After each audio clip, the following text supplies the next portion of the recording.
That one is probably one of our best-selling overall, year-round. Usually the girls like the Hefeweizen. It's more of a German type brew, and it's real good.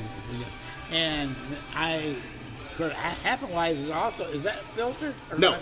Well, none of our beers are filtered, but because that is a primarily wheat base, that is going to have a more hazy, hence the name Hazy Sunrise. Oh, more yeah, very good. Hazy color to it. Very, very tasty. But you'll get the hint of orange. You'll get a little bit of banana ester from the Right. yeast strain itself. And you can taste that Hefeweizen in there. Oh, definitely. Definitely. Yeah. Now, this one is more popular by sales than Oceanside? No, Oceanside by far is our number one brand. Okay. By far. That's a good chick beer, though. Yeah. Linda, my wife, she would like the Hefeweizen. She always would go straight for that. Okay. Which most anywhere that you find our cans, you'll find Hazy Sunrise in 6-packs. Right. And same thing with Oceanside. Speaking of, let's then do... Oh, poo, I thought I grabbed you one. Well, I'll plug Oceanside real quick then. Oceanside White IPA. Okay, that's what you're drinking. Yes. Okay, perfect. Cheers. Then I don't have to worry about it. All right, yeah, number one brand overall, Oceanside White IPA means it's a little bit of a wheat base. Right. That's made with grapefruit peel. And that is literally one of our best, that is our actually best-selling beer that we have. Right. And that's a 7.1. Which, and it doesn't taste like it's 7.1, does No, it? it doesn't. No, And see, I drank Ranger and New Belgium Ranger, and Yeah. that's 7.2. And that tastes a lot smoother It's because on the IPA part. Yeah. Well, because of the wheat base, the wheat actually helps kind of cut out the bitterness. Even though it's up there on IBUs, where is it? Yeah, even though it's up there, it's 75 IBUs. The fact that there is the wheat malt in it helps kind of cut back on that initial bite. You'll get a little bit of a bite on the back end, like at the back of your tongue. Right. But everything up like on your mouthfeel usually won't be too hoppy at all. For everybody that doesn't understand what IBU is, International Bittering and I haven't units. even drank it today. International bittering units. Okay. So it's how they measure how bitter a beer is. a beer is. Which Right. Through the hops. The hops. yes, Oh, yeah. Is it Well, the hop standard only or hops and malt? no hops only. And that's a Catskill hops. This is I have to remember. Tastes like Cascade to me. It's Cascade and Machueca. Oh, really? Machuaca. Yes. I haven't heard of that one. Oh, there Maybe goes that so should many be the hops, name of the it's show. unbelievable. Machuaca. Two guys in Machuaca. All right, next one. Next one. Let's go dark. Oh, yes. This next one is the barrel-aged version of Peter the Great, which is our Russian Imperial Stout. Oh, yes. So that is darker than heavily used motor oil. Oh, yeah. A lot of malt. A lot of malt. It's high alcohol content. Is it on my? Peter the It's on our Great. page. Yeah. So Yeah, it's right. about 11%. Here we go. Big sip. Well, starting off. Big sip. So that's, in other words, that's not your start off. Yeah. drink. No, that's a good nightcap. Oh, God. And That is so good. that was I did a blend Oh, with so that. good. I aged that half in rye bourbon barrels and then half in Buffalo Trace bourbon barrels, just the standard Buffalo Trace. Yeah. And we ended up blending the two of those together. So you get that you get a little bit of the sweetness from it when you take that sip. You get the hoppiness from it being a... You're content. I'm a very good beer drinker. Yeah, that's definitely a What good does the nightcap. BA mean? Barrel aged. Oh, barrel aged? Bourbon barrel So how aged. long did you age that? This was almost a year. A year? Mm-hmm. Wow. So you put it in a barrel Yep. and you leave it for a year, and that way it gets this oaky barrel taste to it? It ends up absorbing all of that, the smokiness, your oakiness. Right. And Right. the because usually there's a little, of course, the bourbon, when they put it in there the first time, it absorbs into the Right. staves inside. And then that gets pulled out. And I think in there right now I have some of the Scotch Ale Oh, the Scotch Ale. sitting in the bourbon barrels, and we'll do that one next. Let's move, since we did that, let's go back and do something light. Oh, no, stay with the heavy. I'm really... Okay. All right, well, hell. Let's then go... Perry will tell you that I'm very easy on this. Yes. All right, cool. Let's do this. This is Black Drink. Black Drink is a black IPA that is dry hopped with hops, of course, as well as then dry hopped with coffee beans. Is that the bourbon? Oh, the black. No, that is... This is the black coffee IPA? Yes. I have this in my growler in the fridge. Oh, yeah. Yes, This is love it. 7.2. And it's a 70... Ask Laura. I get this all the time in my and growler. it was about 2 years since the last time we had brewed that, and people were asking, and I'm really glad we did that. And this is a Scotch type? No, IPA. Oh, I mean... IPA. Let me divert just a second. So let me, if you want to brew a beer for a special occasion, 4th of July, we're going to have whatever. How far in advance do you need to start brewing the beer to have it ready for consumption? Depending on what type of beer it is, depending on the complexity to it, 2 to 3 weeks. If it's, well, I'll rephrase that. If it's an ale, about 2 to 3 weeks. If it's a lager, about 3 weeks at the very earliest to maybe 5. Wow. Now, see, We started out as homebrewers. We were homebrewers. That's how I started. Yeah. Well, that's how Pete and Jen started. That's how I started. You're saying this that quick. When we was back, When we were homebrewing, it would take a couple of months to especially get a lager. A lager. Well, you yeah. put in the refrigerator.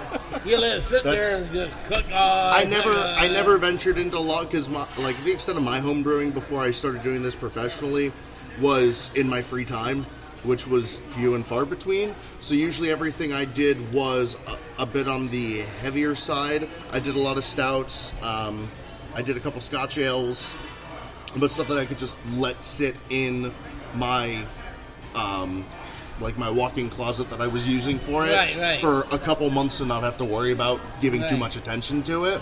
So, but with all the professional equipment, everything's temperature controlled. Everything can be controlled time-wise, so we can actually stick to a perfectly workable schedule. Yeah. And then instead of did you guys use kegs or did you bottle condition? Both. Both. With having the bright tank, which is the final stage of when you move it from the fermenter to the bright tank to finish it, with having a carbonation stone that we can infuse the CO2 into the beer. That cut the time right there. There's, there's no actual timetable for it, but there's 6 hours worth of carbing compared to 2 to 3 to 4 weeks using priming sugar in a bottle. Right. Because I would take it and make it in the wort and use the wort and do everything, the process that you're doing until the last part when I would take it and I would put it in a keg and I would let it sit for several weeks before I even drank it. Yeah. That way, the longer it depends on what I was making.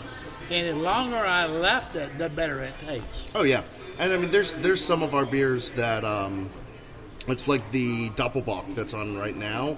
I'm gonna hold some of that back I want to wait till maybe December, let it sit and see, because it is a lager as well. See how well it ages.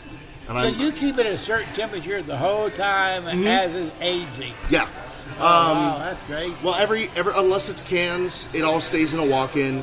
With, all right, let's say with an ale, ferment at 68 degrees. You'll go up to diacetyl rest for a few days at 72 degrees. If it's hopped, if it's dry hopped, after diacetyl rest, you'll bring it back down to 65 degrees, dry hop it, let that sit for a few days, and then cold crash it at 32. So the entire time, the exact temperature is being controlled by us. Yeah. So that way we don't have to work with extenuating circumstances or the atmosphere around us. Right. Everything's controlled. Right. That's interesting. Yes, it is. So what else we got? All right, let's. We have a lot of beer in front of us. Yeah, that's okay. I'm game. Let's go with a light one now. Let's go with a light one. Okay. Bangin' Blonde. Bangin' Blonde. Bangin' Blonde. Our favorite pastime, other than drinking Oh, beer. Hey. yeah, I can tell you a lot of stories about This All right. is an ale. It is brewed with local honey, orange blossom honey. We get it out of New Smyrna.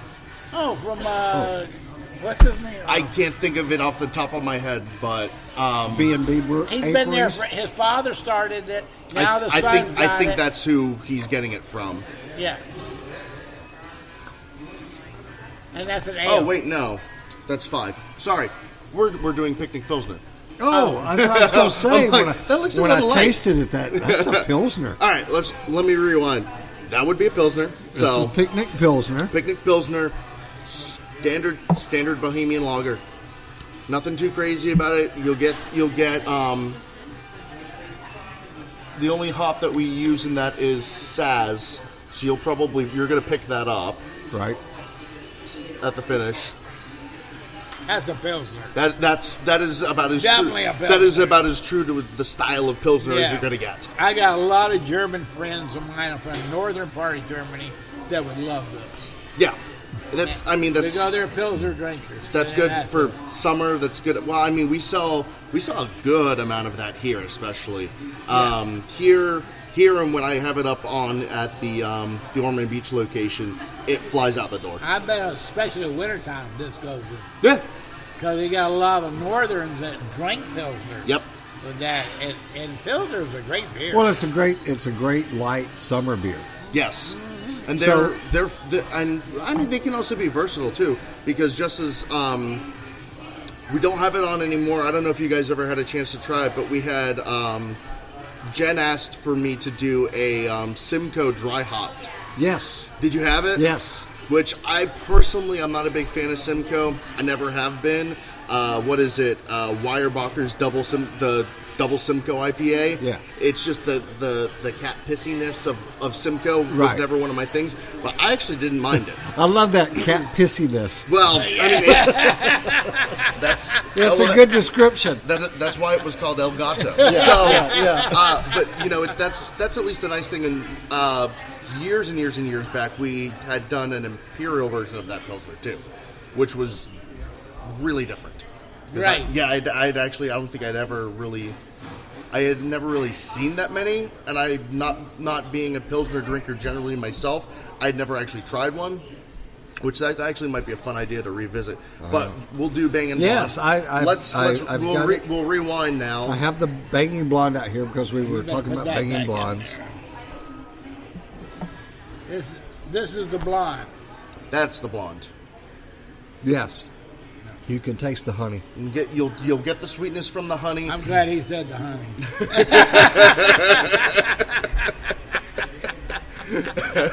I know I'm both gonna be right. Well, I'm already had about what 3 beers? Come on. I don't know.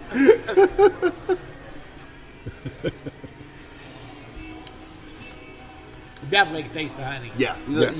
all the sweetness comes from the honey. That's a primarily Yeah. Pilsner malt base. So this is a but it is- Pilsner. That's an ale. But we Oh, use that's an ale. yes, that's an ale. But we use Pilsner malt. Use Pilsner malt. Right. I Right. can taste the Pilsner malt. Now, for a lot of people that don't understand what ale and pilsners are, explain that to them. Ale is. I can't remember. Ale is top fermenting or bottom fermenting. Top fermenting. Okay, Top. I'm the professional. I should remember this stuff. Well, it's like when people come in and they ask, well, what exact hops do you use with X beer? One moment, I need to consult my giant sheet of papers of which beer is which. Ales ferment at a higher temperature. They take There you less go. time to make. Right. That's why with those it can be a 2 to 3 week turnaround Right, time for right. us. That's generally all of your IPAs, your stouts, your Right, porters. your IPA. Most of your middle range stuff, beer wise, flavor wise, tend to be more in the ale category. And then Pilsners ferment at a much colder temperature. For us, we do the most at usually about